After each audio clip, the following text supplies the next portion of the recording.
Hello everybody, welcome back to Commentary Gamer, your one-stop shop for gaming news and soon-to-be gaming reviews.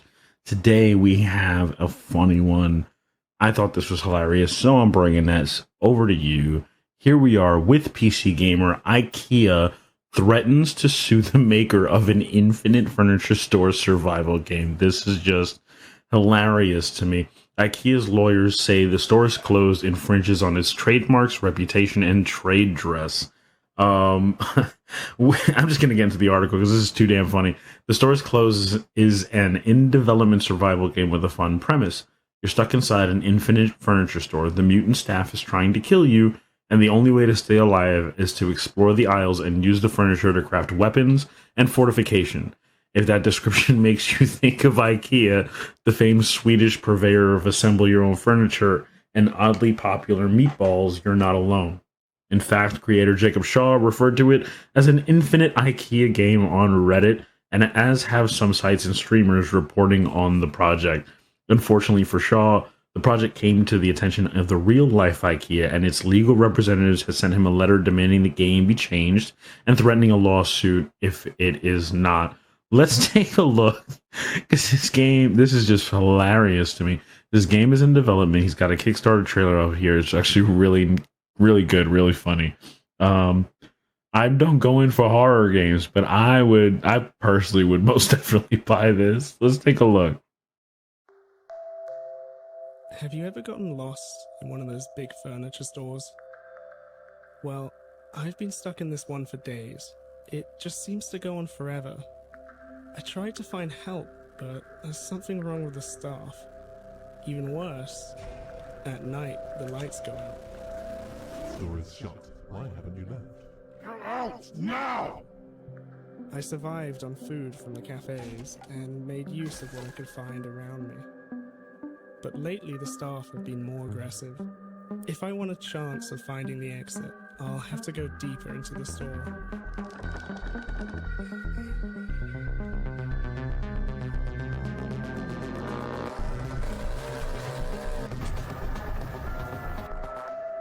Manager to aisle 403. Store is closed.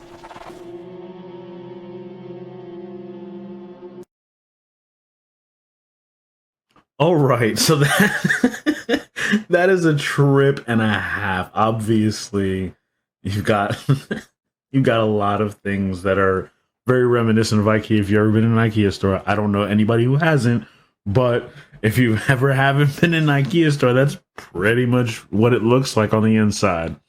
But the article, I can't. This is too funny. The article continues. Our client has learned that you're developing a video game. The store is closed, which uses without our client's authorization indicia associated with famous IKEA stores. The letter shared with PC Gamer by Shaw states. The letter continues. Your game uses a blue and yellow sign with a Scandinavian name on the store.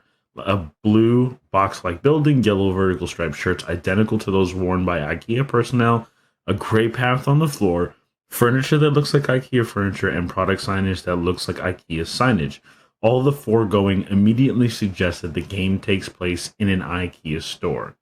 Now, I'm not a legal scholar, but I'm pretty sure that you can use trademarked imaging. Like IKEA probably has most definitely has a trademark on the IKEA name, probably has trademarks on the names of the furniture. And you can't use their exact stuff, but you should be able to use like something close to it in order to make something new. So I don't know the law where this would sit, in this exact situation. But like I can't use a McDonald's M to make McDougal's, but I can use a design to make, a different letter and open up a different hamburger joint. Or I could use the McDonald's M and, make a murder game and call it McMurder with the McDonald's M. There should be a fair amount of wiggle room there when it comes to fair use and trademark signage and trademark visuals and stuff like that. But so I don't know exactly what basis they have for actually telling him that they're going to sue him, but I don't think it's much, if I'm being honest with you. It continues. The letter also notes that multiple press reports on the project make an explicit connection with IKEA, as do many comments made by readers, and you can certainly understand why. Let me stop here for a second. This is another reason why I don't think they have much standing here. The letter also notes that multiple press reports on the project make an explicit connection with IKEA, as do comments made by readers. This guy is not in control of what people comment on about the game. So if you watch a movie and it takes place in the forest and you go, oh, that forest looks like Yellowstone, and you comment that on a video, nobody can get mad at the person who made that movie and say, I'm going to sue you because you didn't have explicit, rights to film something that looked like Yellowstone National Park. That doesn't make sense to me. There's no mistaking the IKEA-inspired touches seen in the announcement trailer, like the big yellow theater sign on the blue building, or the Swedish meat poster on the cafeteria wall. Swedish meat, I love that. All I'm saying is I don't think they have much ground to stand on. And actually, you know what? We'll plug it in. I'm going to look this up and we'll plug it in here. The good news for Shaw is that IKEA's lawyers aren't demanding that the project be halted, just that it be changed so it doesn't look like or suggest an IKEA store. You can easily make changes to your game to avoid these problems, especially since you do not plan to release the game until 2024, the letter states. There's another reason why I don't think they have grounds to, shut it down or sue him in any regard, because they're not trying to force him to stop the project. If I were to put something out, or someone were to put something out and that directly attacks my business, and I don't mean this is just like a funny spoof. Like if I had a business and someone was, making something that was libelous against me, I would want them to take it down. I doubt that IKEA or their lawyers have. This just seems like intimidation to me. But again, we'll look this up, put it at the end of the video. The bad news is he's not perfectly clear on how to do that. Some aspects of the project, like blue and yellow colors, seem clearly inspired by IKEA, but he's not sure what to do about furniture that looks like IKEA furniture. This is brilliant. I bought generic furniture asset packs to make this game, Shaw Cole told Kotaku. I don't know what that means.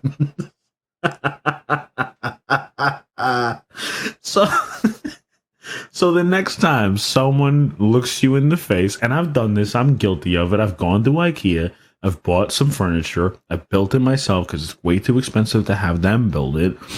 And I pat myself on the back for a job well done and go, yeah, this is well-made furniture. I do it all the time. But the next time someone tells you that IKEA furniture is really unique and really, really like amazing, best furniture on the market, you can tell them that it's generic furniture asset packs. It's the veil has been lifted. IKEA furniture is not the best furniture in the world anymore. That's just a hilarious statement to me. I bought generic furniture asset packs to make the game. I don't know what it means. Speaking to PC gamers, Shaw said he's going to comply with the demands because he'd really rather not get sued, but reiterated his uncertainty about what exactly will satisfy IKEA. The requests are a little vague, like furniture that looks like IKEA furniture that's not particularly specific. His solution for now is basically just ripping out anything that is blue or yellow and adding some garish red everywhere, he said, removing all the Scandinavian furniture, changing all the posters, probably removing the path from the floor, which is, I mean, I definitely understand it. The suit would probably just push the game back if they had some grounds for suing him. Because I doubt that, like, if this went to court, he'd probably just try to settle so he wouldn't have to hire a lawyer and go through all this nonsense, which is why I think that they don't have the right to sue this guy. So, but he has a project. He has a project date, and he doesn't want to extend that project date that he's, promised everybody, because he's getting sued by big box store, continues. As for the furniture, he said some of the items in the furniture packs he purchased have Scandinavian names, so he's going to start with removing those. So this is probably the smartest thing, and probably the only thing that I can think of that is an actual problem, or might be an actual problem. If the furniture has Scandinavian names and IKEA has that specific name trademarked, I don't think you can even trademark like a foreign word. Not like to that level of specificity. Like if it's not your business name, I doubt that you can trademark a foreign word. Like I can't trademark the word agua unless it's the name of my business and I'm labeling my product with that. So I this is probably the smartest move, but I don't even think that they can do anything about that. All right, guys, I just wanted to add this a little bit before we finished up the video. This is at Cornell's website on fair use. This part in particular, deciding the character and purpose of the use. So the court asks if it's for commercial or non-profit. Obviously, this is going to be for commercial. He's got a Kickstarter. People are going to be buying the game once the game comes out. And I hope people come out for it because it really does look like an interesting game. Obviously, non-profit use is more likely to be automatically classified as fair use. And goes on automatically be classified as fair use. So it goes on to say, as for purpose, the court asks if the new work merely supersedes the object of the original creation, or instead adds something new with a further purpose or different character, altering the first with new expression, meaning, or message. In other words, whether and to what extent the new work is transformative. I think it's fairly obvious that this is transformative work. And it says if the use is transformative, it's more likely to be fair use. Transformative work can be a parody or satire, but there are other types of transformative work as well. Again, I'm not a legal scholar, but I'm pretty certain that this game can fall under parody no matter how many visual aspects it has that very closely resemble anything of IKEA. So unless IKEA is coming out and telling us that their employees live in the building, turn into monsters, capture humans and eat them, this is I can think we can pretty much be satisfied that this is a parody game, and I do not think that they have any legal standing to try to sue this guy. Also, real quick, just wanted to add this one here. We're here at legalvision.com .au. This is Australian, but I'm pretty sure this would be general law everywhere else. Trademarks on words. So the word mark has to be descriptive. And it is descriptive. It cannot distinguish one trader's goods and or services from those of other traders. So in order to trademark a word, it cannot be descriptive. And it gives the example here. The word hairdresser describes a person who is in the business of cutting or styling hair.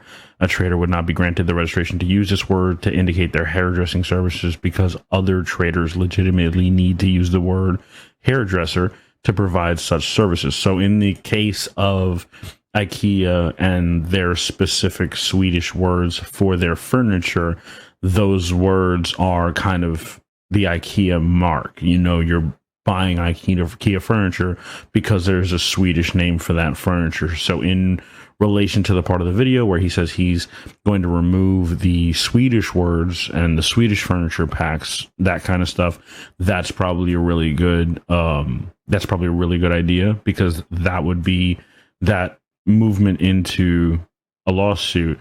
But as far as the colors of the uniforms and the colors of the store, the blue box, the yellow sign, he's got a different word there. So they don't have any right to go ahead with the lawsuit for the overall look of everything, but they probably would have some kind of grounds if he used a Swedish word for furniture that they also happen to use, because then that would be where the trademark infringement would probably start. But I just wanted to add those two pieces of information. Again, I'm not a lawyer, Anybody who is a lawyer, feel free to let me know in the comments. Am I right? Am I wrong? Let's get back to the video. It says Shaw shared a couple of images showcasing a quick take on the potential new look, and this is one of the changes. Endless furnishing. It says not final, but what it might look like. He might have made this like a video or something like that. And then he's got this. He changed the shirt to red and looks like red and black striping, and then red accents. It says, yeah, gonna change the patterns on the shirts to not be striped. Also red accents on the walls, I'm assuming. But you can see he's got the blue striping in the red shirt here. But according to him, he's gonna take the striping out. This is just, it gets funnier, and he makes a very good point here. It says, but even if he's able to change the game to Ikea's satisfaction, the legal threat has left him with other worries. It makes me very nervous of changing the color scheme to something else, he said. What if Target sues me for using red? And that's a really, really good point. Because if he uses blue and yellow, Ikea can sue him. Target can go, yeah, okay, cool. He might not be using the Target logo, but God forbid there's a dog in there and he's got red on his face, got blood on his face or something. Target goes, yeah, okay, that's our dog. You know, it's just stupid to me. And I mean, for that matter, Walmart can be sued for Ikea because their color scheme is blue and yellow as well. I mean, this is the reason why I think this just looks like intimidation of a small creator, and I don't like it. It's funny, the story is hilarious, but I really doubt that Ikea has any leg to stand on in a legal suit like this. Continues, despite the surprise legal headache, Shaw is going ahead with development on the store's closed, although his plan for the final week of it is ongoing and very successful Kickstarter campaign has changed. Instead of a new game update to prepare for alpha testing, he's working on the visual overhaul instead, which is sad. I feel bad for this guy because now he's got a bunch more work that he didn't expect to have, and I'm assuming he's going to be pushing back alpha testing, and he wants to make the date. He wants to come out with it in 2024. It didn't say the exact month it was coming out, but 2024. He wants to keep that date, but now he can't even do alpha testing on time. And if he wants to get alpha testing done on time, this is round the clock work. And it seems like he's doing this all by himself. It says it shouldn't make a huge difference to the overall development schedule, just more stress. So trying to not shift the dates around, which is nice, but now he's got a crap ton more work to do. And just, I mean, if you've ever worked 2 jobs, you understand what it's like to not be able to rest. This guy's probably got a day job, and now he's got to work harder on this thing. Find every spare moment to do so. So it's a funny story. I think it's hilarious. The store is closed. I pulled up the Steam page here, so this is the Steam page for it. He's got all the pictures on here. It's a funny story. The game honestly looks great. I don't go in for horror games. I barely go in for survival games, but this looks really good. And it looks like, I guess you can meet more people in the store, and maybe you can make an army. This looks really, really interesting, actually. So yeah, TBA on the release date. And let me see if you guys are interested, go check out the Kickstarter campaign. He's actually doing really good. Was that 7 times almost the goal that he was trying to hit? 68,000 out of an $11,000 goal, which is amazing. 1,500 backers, and there is another 60 hours to go, 2.5 days until the project is closed. So if you guys want to pop over to the Kickstarter campaign, give this man some money, help back the project, because I mean, it baffles me. It baffles me that someone can't create something. And I love this. This is the manager. This is genius. It baffles me that someone can't just create something for fun, for humor, for comedy, and just have it be. You know, someone's always got to rain on somebody else's parade. But that's it for this video. Thank you guys for coming by. Like the video if you like the video. If you want to see more of this, subscribe. We're going to make more videos. Trying to find time to pay attention to both channels and stream, but it's been fun. To everybody supporting so far, everybody who's subscribed, everybody who's followed, thank you genuinely from the bottom of my heart. I would not have the courage or the wherewithal to do this if it wasn't for people who, you know, just help support me with the stuff that I'm enjoying doing. But thank you again for watching this video. I hope to see you on the next one. Peace.